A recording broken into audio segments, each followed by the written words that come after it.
Hi, I'm here at Copper Canyon Quilting to talk to you about the Uptown Saddle Bag. Now you can make this purse in two different iterations.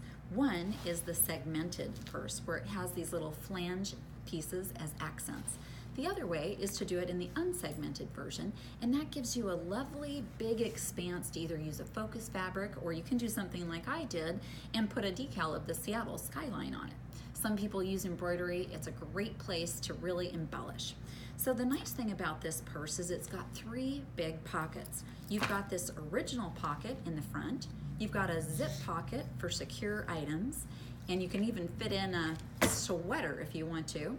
And then on the back you've got a smaller pocket, and I chose to use mine for credit cards. So lots of options with this purse. It's got a long strap that you can use as crossbody or as a shoulder bag, your choice. Now a note about how we've done this in this case is I prefer the fabric covered strap, and so I've included instructions for that in my checklist for your cutting. Now before class you're going to have to do a little bit of work. You are going to have to cut out all of the pieces, including interfacing, the soft and stable, the exterior fabrics, and the interior lining fabrics as well. And I've made checklists for both of the different bag types, and those will be included along with this video in the email that you get from Sherry at the shop. So something to think about is if you do want to do this big long fabric covered strap, the pattern just calls for a regular webbing strap.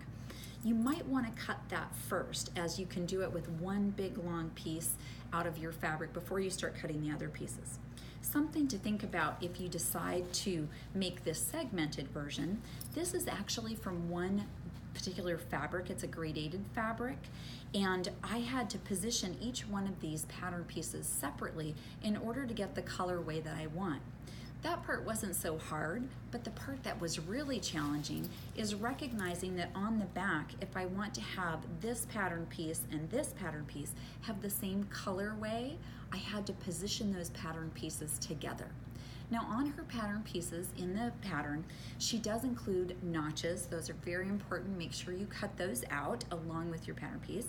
And the other thing she does is she includes a grain line, and that can help you position your fabric within the warp and weft lines of the woven fabric to make sure that you don't get too much buckling from cutting on the bias. So you'll see how that works when you look at those pattern pieces. Lastly, something that's a little confusing for folks is she has you cut your soft and stable in these big rectangles, a 12 by 13 one and then one slightly larger. And the reason is that when you make the pattern, we actually sew the center piece on, and then we place the flange pieces on, then we sew the next two pieces on, another flange piece, and finally this last piece. Once this front piece is all done, we'll base the edges and then we'll cut it out, and it will form the front of this purse. So your homework for the class is definitely get all your fabrics, get your zippers, get your findings to do the purse attachment the way you want them, soft and stable, all of that. Do your cutting, do your fusing for the base and vent pieces, and I'll see you in class.